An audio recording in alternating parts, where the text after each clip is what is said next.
That's what. ಇನ್ನೊಂದು ಕಡೆ ನೀವು ಕೇಳ್ತಾ ಹೋದರೆ, ಹೌದು ಸಿದ್ದರಾಮಯ್ಯನವರು ಏನು, ಹೌದು ರಾಜ್ಯ ಸರ್ಕಾರದ ಸಚಿವ ಸಂಪುಟದ ಹೆಡ್ ಆಗಿ, ರಾಜ್ಯ ಸರ್ಕಾರದ ಒಂದು ಚೀಫ್ ಮಿನಿಸ್ಟರ್ ಆಗಿ ಎನಿ ವರ್ಕ್ ಅದೀಗ ಮೋದಿಗೆ ನಾವು ಹೇಳ್ತೀವಿ, ಯಾರು ಎಷ್ಟೇ ಯಾವ ಕೆಲಸವನ್ನು ಮಾಡಿದರೂ credit goes to Narendra Modi ಅಂತ ನಾವು ಹೇಳ್ತೀವಿ.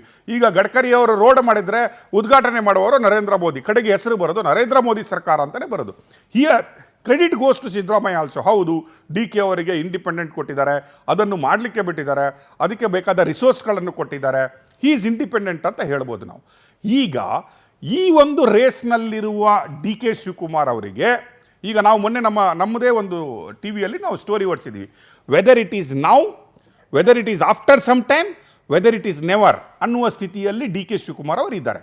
ಡಿ ಕೆ ಶಿವಕುಮಾರ್ ಅವರ ಬಾಯಿಂದನೇ ಕೆಲವು ಸಲ ನಾವು ಹೇಳಿದ್ವಿ ನೌ ಆರ್ ನೆವರ್ ಅಂತ ಹೇಳ್ತಾ ಇದ್ವಿ. ಈಗ ನಾನು ಈ ಸಲ ಸಿ ಎಮ್ 1 ವರ್ಷ ಆದರೂ ಆದರೆ ನಾನು ಸಿ ಎಮ್ ಆಗ್ತೀನಿ, ಇಲ್ಲಾಂದರೆ ನಾನು ಸಿ ಎಮ್ ಆಗಲ್ಲ ಅಂತ ಸ್ಥಿತಿಯಲ್ಲಿ ಡಿ ಕೆ ಶಿವಕುಮಾರ್ ಅವರೇ ಮಾತಾಡಿದ್ದನ್ನು ನೋಡಿದ್ವಿ.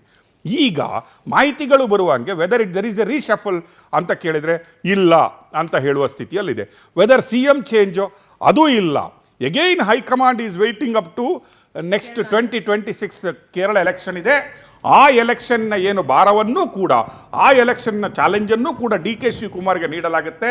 ಅದರಲ್ಲಿ ಏಪ್ರಿಲಲ್ಲಿ ಬರುವ ಎಲೆಕ್ಷನಲ್ಲಿ ಅಲ್ಲಿ PDF ಮತ್ತು ಕಾಂಗ್ರೆಸ್ ಅವರು ಒಟ್ಟುಗೂಡಿ ಸರ್ಕಾರ ಮಾಡುವಂತಹ ಪರಿಸ್ಥಿತಿ ಇವತ್ತು ಇದೆ. ಅಲ್ಲದೆ ಆ ಥರ ಏನಾದರೂ ಅಲ್ಲಿ ಆದರೆ ಅದರ ಮುಂಚೂಣಿಯನ್ನು ಡಿ ಕೆ ಶಿವಕುಮಾರ್ ಅದರ ಜವಾಬ್ದಾರಿಯನ್ನು ಹೊತ್ಕೊಂಡ್ರೆ, ನಾಳೆ ಅಲ್ಲಿ ವೇಣುಗೋಪಾಲ್ ಅವರು ಸಿ ಎಮ್ ಆದರೆ ನೀವು ಮುಂದೆ ಕರ್ನಾಟಕದಲ್ಲಿ ಸಿ ಎಮ್ ಆಗ್ಬೋದು. ಅಷ್ಟರ ಒಳಗೆ ಸಿದ್ದರಾಮಯ್ಯನವರ ಸರ್ಕಾರ 3ನೇ ವರ್ಷವನ್ನು ಪೂರೈಸುತ್ತೆ. That is one more chance. But ಇವತ್ತಿನ ಏನು ಜಜ್ಮೆಂಟ್ ಇದೆ ಅಲ್ಲ, ಈ ಜಜ್ಮೆಂಟು ಡಿ ಕೆ ಶಿವಕುಮಾರ್ ಅವರನ್ನು ಕಂಟೆಂಡರ್ ಅಂತ ನಾವು ಏನು ಹೇಳ್ತೀವಲ್ವ, ಅಚೀವ್ಮೆಂಟ್ಸ್ ಅಂತ ಏನು ಹೇಳ್ತೀವಲ್ಲ, ಈಗ ಸಿದ್ದರಾಮಯ್ಯ ಸರ್ಕಾರದಲ್ಲಿ ಯಾರ್ದು ಅಚೀವ್ಮೆಂಟ್ ಇದೆ ಅಂತ ಹೇಳಿದ್ರೆ, ಸಿದ್ದರಾಮಯ್ಯನ ಸರ್ಕಾರದ ಹಲವು ಅಚೀವ್ಮೆಂಟ್ಗಳಲ್ಲಿ ಯಾವುದಾದ್ರೂ ದೊಡ್ಡ ಅಚೀವ್ಮೆಂಟ್ಗಳನ್ನು ನಾಳೆ ನೀವು ಲೀಸ್ಟ್ ಮಾಡಬೇಕಾದ್ರೆ this is one of the biggest achievement. ಏನಕ್ಕಂದರೆ 7 ವರ್ಷದಲ್ಲಿ ಮಾಡಲಾದಂತಹ ಸಾಧನೆ, and it is one of the most required project. ಇದು ನಮಗೆ ಕರ್ನಾಟಕ ರಾಜ್ಯಕ್ಕೆ ಒಂದು ರೀತಿಯ ಜೀವದಾನವನ್ನು ಕೊಟ್ಟಂತಹ ಜಜ್ಮೆಂಟ್. ಯಾಕೆ ಹೇಳ್ತಾ ಇದ್ದೀನಿ ಅಂತ ಕೇಳಿದ್ರೆ, ಎಂಟೈರ್ ಕರ್ನಾಟಕ ಇಸ್ ಡಿಪೆಂಡಿಂಗ್. ಇವತ್ತು ನಾವು ಡಿಪೆಂಡ್ ಮಾಡ್ತಾ ಇರೋದು ಬೆಂಗಳೂರು ಚಿಕ್ಕ ನಗರ ಆಗಿರ್ಬೋದು, ಅಥವಾ ನಮ್ಮ ಅಕ್ಕಪಕ್ಕದ ರಾಜ್ಯದ ಮೂಲೆಯ ಮಧ್ಯದಲ್ಲಿ ಇರುವಂತಹ ಒಂದು ಅತಿ ಮೂಲೆಯಲ್ಲಿರುವಂತಹ ಒಂದು ಬೆಂಗಳೂರು ಇರ್ಬೋದು. ಆ ಕಡೆ ನೋಡಿದರೆ ಕೇರಳ ಗಡಿ ನಿಮಗೆ ಹತ್ತಿರ, ಈ ಕಡೆ ತಮಿಳ್ನಾಡು ಗಡಿ, ಆ ಕಡೆ ಆಂಧ್ರ ಗಡಿ, ಅಲ್ಲೂ ನಮ್ಮ ಕ್ಯಾಪಿಟಲ್ ಇದ್ದರೂ ಕೂಡ ಟುಡೇ ಆಲ್ಸೋ ಎವ್ರಿ ಡಿಸ್ಟ್ರಿಕ್ಟ್ ನಾವು ಬೆಂಗಳೂರನ್ನು ಡಿಪೆಂಡ್ ಮಾಡ್ಕೊಂಡಿದ್ದೀವಿ. ಕನ್ನಡಿಗರು ಬೆಂಗಳೂರನ್ನು ಡಿಪೆಂಡ್ ಮಾಡ್ಕೊಂಡಿದ್ದಾರೆ. ಬೆಂಗಳೂರು ಬೆಳೆದ್ರೇ ಕರ್ನಾಟಕ ಬೆಳೆಯುತ್ತೆ ಅನ್ನೋದಿದ್ದು. ಇವತ್ತು ಟ್ಯಾಕ್ಸ್ ಕಲೆಕ್ಷನ್ ಬಗ್ಗೆ ನೀವು ಮಾತಾಡಿದರೆ, GST ಕಲೆಕ್ಷನ್ ಬಗ್ಗೆ ನೀವು ಮಾತಾಡಿದರೆ, ಮೋಸ್ಟ್ ಟ್ಯಾಕ್ಸ್ ಕಲೆಕ್ಷನ್ ನೀವು ನೋಡಿದರೆ ಮುಂಬೈ ಬಿಟ್ಟರೆ ದಟ್ ಈಸ್ ಬ್ಯಾಂಗ್ಳೂರು.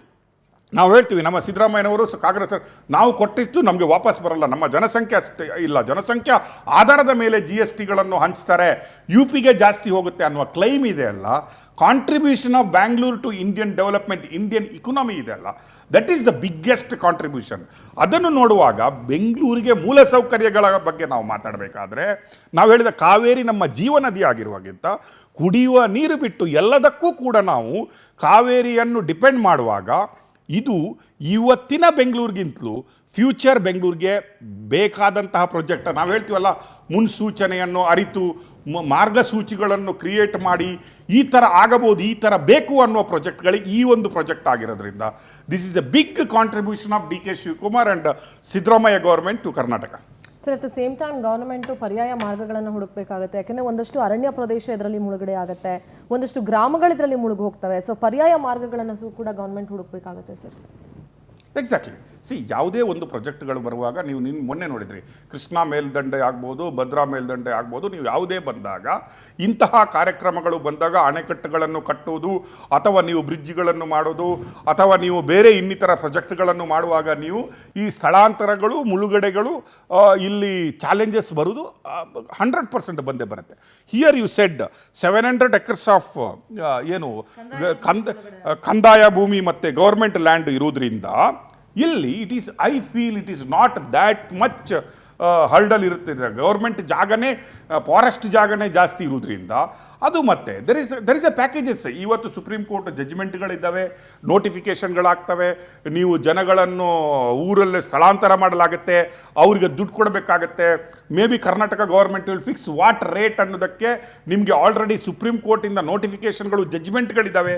ಯಾವ ರೀತಿಯಾಗಿ ಅವರಿಗೆ ಎಷ್ಟೆಷ್ಟು ದುಡ್ಡು ಕೊಡಬೇಕಂತ, ಎಷ್ಟು ಪಟ್ಟು ದುಡ್ಡು ಕೊಡಬೇಕಂತ.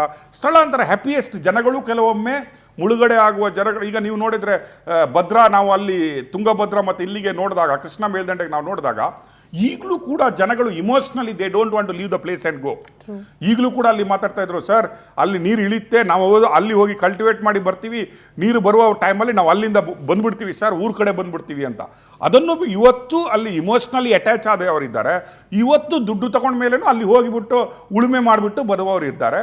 ಕೆಲವರು ಅಲ್ಲಿಂದ ಬಂದ ದುಡ್ಡನ್ನು ತಗೊಂಡು ಗ್ರಾಮಾಂತರದಿಂದ ಸಿಟಿ ಕಡೆ ಬಂದಿದ್ದಾರೆ, ಬೇರೆ ಲೈಫ್ ಕಟ್ಕೊಂಡಿದ್ದಾರೆ, ಅದೆಲ್ಲ ಇರುತ್ತೆ.